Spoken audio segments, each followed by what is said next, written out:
এক রাজার সন্তান হতো না, তাই রাজা সবসময় দুঃখের মধ্যে থাকতো। রানীও খুব কান্নাকাটি করত। একদিন রাজা শিকারে গেল। শিকারে গিয়ে এক সাধু বাবার সাথে তার দেখা হলো। তখন রাজা সেই সাধু বাবার কাছে তার সমস্ত মনের কথা খুলে বলে। সাধু বাবা বললেন যে তোমাদের যাতে সন্তান হয় আমি সেই ব্যবস্থা করে দিতে পারি, কিন্তু তোমাদের একটা কঠিন কাজ করতে হবে। রাজামশাই তখন বললেন, আপনি বলুন, সন্তানের জন্য আমি যে কোনো কাজ করতেই রাজি। সাধু বাবা তখন বললেন, একটা ছোট্ট বাচ্চাকে দিতে হবে, তাহলেই তোমাদের সন্তান হবে। এই কথা শুনে রাজা রাজি হলেন না। তিনি প্রাসাদে ফিরে এলেন। এসে দেখলেন যে রানী খুব অসুস্থ, তিনি খুব কান্নাকাটি করছেন একটা সন্তানের জন্য। রাজা তখন সিদ্ধান্ত নিলেন যে তিনি সাধু বাবার পরামর্শ মতো চলবেন। পরের দিনই রাজা সাধু বাবাকে প্রাসাদে আনলেন এবং পুরো রাজ্যে ঘোষণা করে দিলেন, কোনো ব্যক্তি যদি একটি সন্তান তাকে দান করেন তাহলে সেই ব্যক্তিকে রাজা প্রচুর সম্পদ উপহার দেবেন। একদিন, দুদিন করে 3 দিন কেটে গেল। রাজা তখন মনে করলো যে কেউই হয়তো তার সন্তানকে দিতে রাজি হবে না, কেননা কোনো বাবা মাই চায় না যে তার সন্তানের হোক। কিন্তু 5 দিনের দিন একজন গরিব ব্যক্তি রাজার কাছে এসে উপস্থিত হলেন। তিনি বললেন, আমার কাছে একটি সন্তান আছে, কিন্তু আমার নিজের নয়। ছোটবেলায় ওর বাবা মা ওকে ফেলে রেখে চলে গেছিল, আমার কাছেই মানুষ হয়েছে। আপনি যদি তাকে গ্রহণ করেন তাহলে আমি ধন্য হই।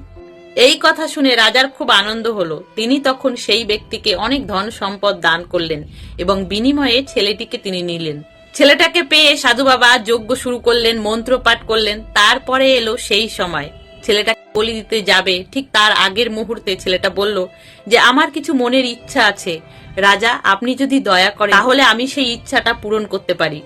রাজা ভাবলো ছেলেটা তো মারাই যাবে, কিন্তু তার আগে তার যদি মনের কোনো ইচ্ছা থাকে তাহলে সেটা সে পূরণ করুক। রাজা তখন বলল যে হ্যাঁ, তোমার কি মনের ইচ্ছা আছে তুমি সেটা পূরণ করে নাও।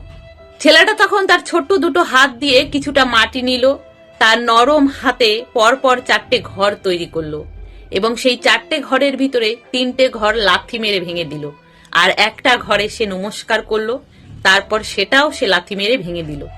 এই দৃশ্য দেখে রাজা তখন অবাক হয়ে গেলেন। তিনি তখন মনে করলেন ছেলেটা নিশ্চয়ই কোনো তন্ত্রমন্ত্র করে ওই ঘরগুলো তৈরি করেছে। রাজা তখন সেই ছোট্ট ছেলেটাকে জিজ্ঞাসা করলেন, তুমি যে এই 4টে ঘর তৈরি করে আবার ভেঙে দিলে, এর মানে কি? ছোট্ট ছেলেটা তখন বলল যে প্রথম ঘরটা ছিল আমার বাবা মার, যারা আমাকে ছোটবেলায় ফেলে রেখে চলে গেছিল। আজ তাদের আমি চিরদিনের মতো আমার মন থেকে আমি বিদায় করলাম। দ্বিতীয় ঘরটা ছিল তাদের জন্য, যারা আমাকে ছোটবেলা থেকে লালন পালন করে মানুষ করে এতটা বড় করে তুললো, তারা কিনা সামান্য সম্পদের লোভে, সামান্য অর্থের লোভে আপনার হাতে আমাকে তুলে দিল, তাদেরও আমি মন থেকে বিদায় করে দিলাম। তৃতীয় ঘরটা ছিল আপনার, আপনি প্রজাদের রক্ষক, তাদের প্রাণ রক্ষা করা আপনার কর্তব্য, আপনার দায়িত্ব। সেই আপনিই কিনা হলেন ভক্ষক, তাই আপনাকেও আমি চিরবিদায় দিয়ে দিলাম। চতুর্থ ঘরটা ছিল আমার ঈশ্বরের, তাকে আমি প্রণাম করে জানালাম যে আজ থেকে সমস্ত কিছু আমি তোমার উপরে ছেড়ে দিলাম। এই কথা শুনে রাজার চোখে তখন জল ভরে এলো।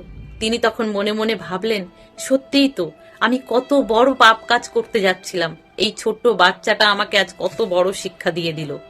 তিনি তখন ঘোষণা দিলেন যে আজ থেকে আমার সন্তানের আর কোনো প্রয়োজন নেই, এই ছোট্ট ছেলেটাই আমার সন্তান। এই বলে তিনি সেই ছোট্ট বাচ্চাটাকে বুকে জড়িয়ে ধরলেন। তাহলে বন্ধুরা, ছোট্ট একটা গল্প, যদি ভালো লাগে প্লিজ লাইক করে দিও, কমেন্টেও জানিও তোমাদের মতামত। সকলে ভালো থেকো, সুস্থ থেকো।